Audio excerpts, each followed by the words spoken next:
Hi everyone, good afternoon to all. और बताइए आप सब कैसे हैं? देखिए, हाल चाल अपने स्टूडेंट्स का पूछना बहुत जरूरी होता है। बिना हाल चाल के बात बढ़िया नहीं, क्योंकि हेल्थ इज वेल्थ। सबसे पहले हेल्थी होना बहुत जरूरी है अच्छी पढ़ाई के लिए। देखिए, आज की जो मेरी क्लास है वो फर्स्ट ईयर के लिए है और इसमें मैं आपको एक बहुत इंटरेस्टिंग स्टोरी बताने जा रही हूँ। इसमें आपका जो जैसे चैप्टर वाइज समरी चल रही है, तो discovering truth the sage continuous, ये चैप्टर का नेम है।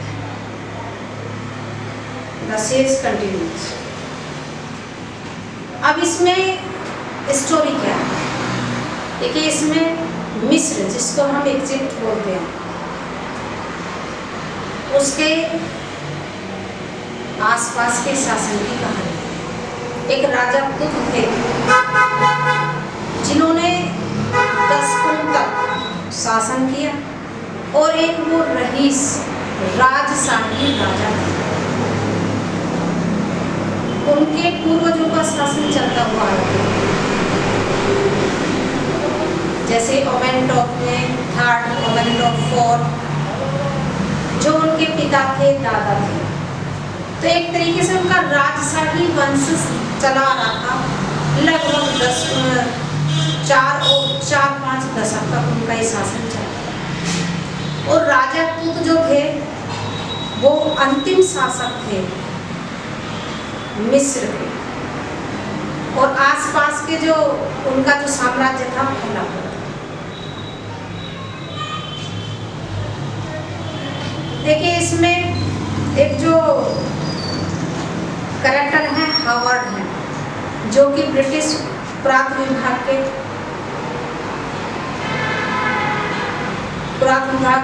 थे, जिन्होंने खोज की। जैसे हमने अपनी बुक्स में पढ़ा है मम्मी क्या होता है? मम्मी एक ताबूत होता है जिसमें मिस्र में क्या होता था, डेड बॉडी को एक बॉक्स में बिल्कुल ये समझिए इसमें दफन कर दिया जाता है। तो ये प्रथा मिस्र में चली आ रही थी सदियों से। तो वहाँ देश विदेश से लोग आते थे, क्योंकि लगभग वहाँ पर काफ़ी लंबा एक कब्रिस्तान था, जो पर्यटकों के लिए एक आकर्षण का केंद्र था। वहाँ सोने चांदी से मूर्तियाँ बनाई जाती थी। एक तरीके से आप समझ लीजिए जैसे कि एग्जीबिशन होती है जिसमें कीमती वस्तुओं को रखा जाता है उस राजा के शासनकाल की। तो इस प्रकार से ये सारी चीज़ें वहाँ थी। तो लोग अपना सम्मान देने के लिए आते। तो राजा तो जैसे कि एक अंतिम राजा थे, एक राजशाही वंश थे, तो ये वैसे भी आकर्षण का केंद्र था। लगभग 1922 में जो ये ब्रिटिश पुरातत्ववादी थे, इन्होंने राजा तुत के सबको बाहर निकलवाया और उसकी खोजबीन की। अब जैसे कि उसमें उनके जो राजा तुत के, क्योंकि राजा तुत की जो डेथ हो गई थी वो ऐसे में हुई, यंग अवस्था में हुई, तो ये एक संदेह का कारण भी बना हुआ था। उस समय कुछ ऐसे भी जो इनके वंशज थे, ओमेंटॉप थे, उन्होंने कभी उसमें बताया गया जैसे चैप्टर में, जैसे सूर्य देवता या अन्य किसी देवता से वो नफरत करते थे। तो उस समय उन्होंने कुछ ऐसे गलत काम किए जिससे कि लोग उनसे धर्म के खिलाफ हो गए, मंदिरों को तोड़वा दिया, कुछ ऐसी बातें थी उनके साथ। तो 1922 में अब जब उनके मम्मी को बाहर निकाला गया, बड़ा मुश्किल काम था उनके लिए। देखिए, हाल ही में हमें पता लगा 6 जनवरी लगभग 2005 में ये बताया गया था कि उनको सबको जैसे कि बाहर निकाला गया।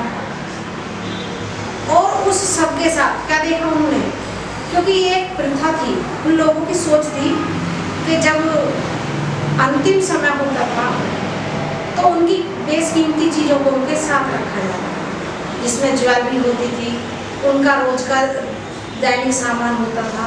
उनकी ये सोच थी कि मृत्यु के बाद भी लोग अपनी जरूरत की चीज़ों का उपयोग करते हैं।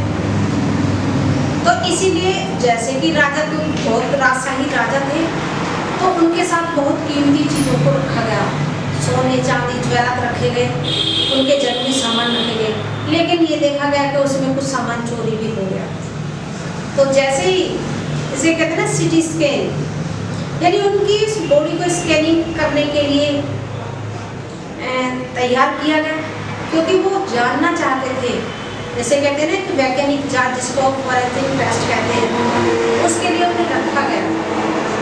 लगभग 40 वर्षों से वो लगे हुए थे, उन्हें एक अच्छे निष्कर्ष पर भी नहीं पहुंच पा रहे थे। तो उन्होंने देखा कि जब उनके शव को स्कैनिंग के लिए तैयार किया गया तो रात बहुत भयानक थी, अंधेरी रात थी, बादलों ने काली घटाओं ने बादलों को ढक लिया था, तेज हवाई चल रही थी। तो इतना डरावना वो समय था जब उनके उस सब को समय निकाला। अब जब मम्मी से बाहर निकाला गया था, उनसे बाहर निकाला गया उसको, डेड बॉडी को, तो उन्होंने देखा कि कुछ चीज़ें अपने आप ही एक अस्थि पंजर का रूप धारण कर लिया, पसलियाँ वगैरह ये जो चीज़ें होती हैं, जैसे स्केलेटन होती है, खोपड़ी होती है, उसका बिल्कुल ढांचा बन चुका है, ये सारी चीज़ें उन्होंने देखी।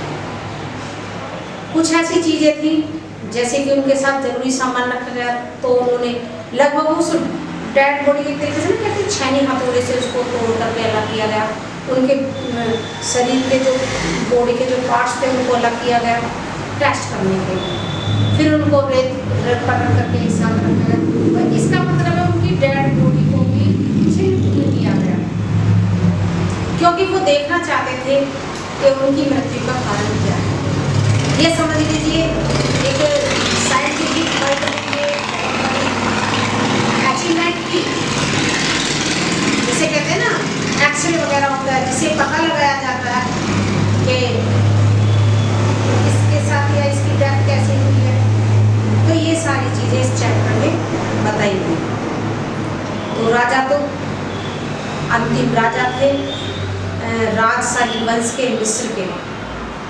तो उन्होंने जैसे भी अपनी पूरी सर्च के बाद पता लगाया, और ये 1922 का वो दिन था जब उनकी 40 वर्षों की वो है ना सफल हुई। तो ये देखिए चैप्टर थोड़ा सा हार्ड है आपके लिए, लेकिन अगर आप उस पर ध्यान से उसको पढ़ेंगे समझेंगे तो आपके लिए कोई भी मुश्किल नहीं। That's all.